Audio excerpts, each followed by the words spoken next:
amoureuse. Est-ce que c'est compatible? Bonne question. Beaucoup de femmes ont du mal à s'autoriser à vivre pleinement les deux en même temps. Donc on voit des femmes super pros ils sont ou célibataires ou divorcées, ou c'est pas terrible. Femmes très amoureuses mais qui ne s'autorisent pas à vibrer toute leur puissance. Moi, je vous propose une troisième voie. Cette capsule, je vous la partage avec mon mari. C'est un homme très pudique, donc j'ai dû le sculpter pour qu'il puisse apparaître. Sinon, il ne se montre pas. Il est comme ça, il est plutôt réservé, un petit peu difficile. De temps en temps, on arrive à le capter. Ouais. Ma plus belle déclaration d'amour à cet homme, ça a été de le sculpter. Il y a quelques années, dont une partie à l'aveugle, juste en touchant, fermant les yeux pour affiner. Mais ce n'est pas tellement pour ça que je voulais vous parler de cette sculpture. C'est pour vous dire qu'il est possible d'être à la fois une femme qui réussit brillamment professionnellement et qui, en plus, s'offre le luxe d'avoir une vie de couple qui vaille vraiment la peine, le détour. Mais pour ça, il y a des conditions.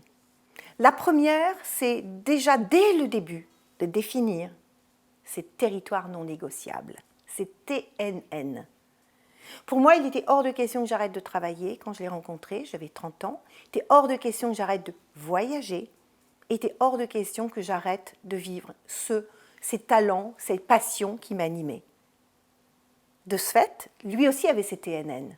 Il était hors de question que je l'empêche de réussir professionnellement, hors de question que je l'empêche de vivre ses passions. Et en fait, TNN et TNN se sont merveilleusement conjugués dans le respect de l'autre.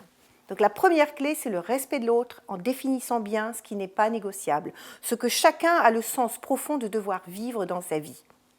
Et si réussite professionnelle en fait partie, posez-le.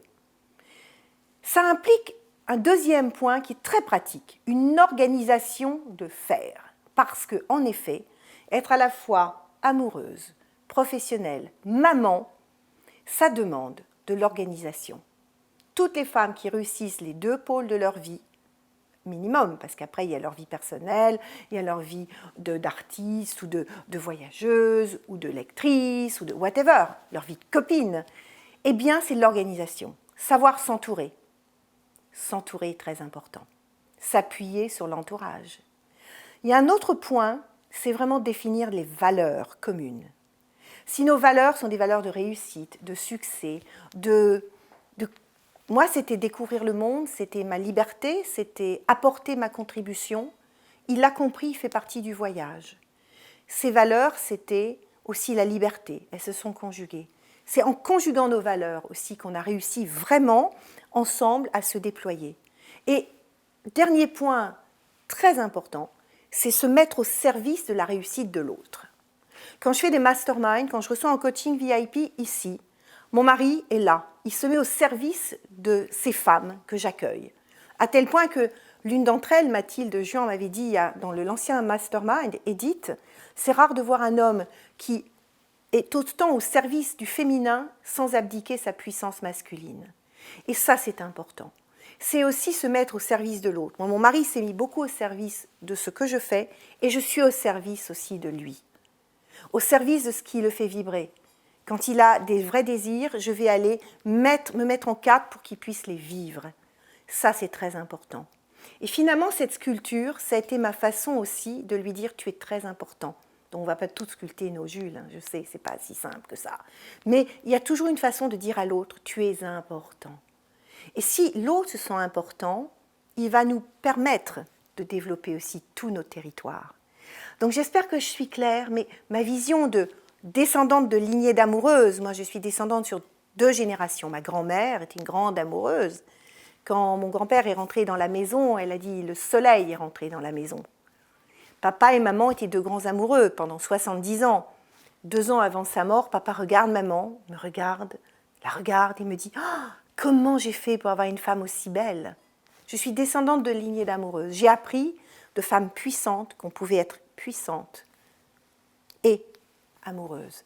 Et c'est ça. Et si vous n'êtes pas descendant d'une lignée d'amoureuses, soyez la première de la lignée. Soyez celle qui va poser les nouvelles bases.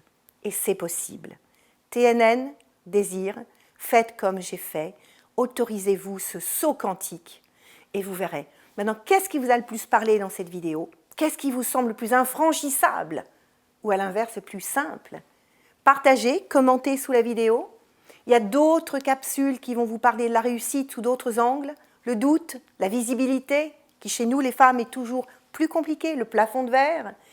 N'hésitez pas à revenir vers moi. Si je peux vous aider, vous accompagner, ce sera avec plaisir. Et mon mari sera de la partie si vous rejoignez un mastermind ou un coaching VIP. Et vous verrez qu'il est extraordinaire, cet homme-là, comme exemple de masculin qui assume le féminin. Je vous embrasse, prenez soin de vous. À bientôt.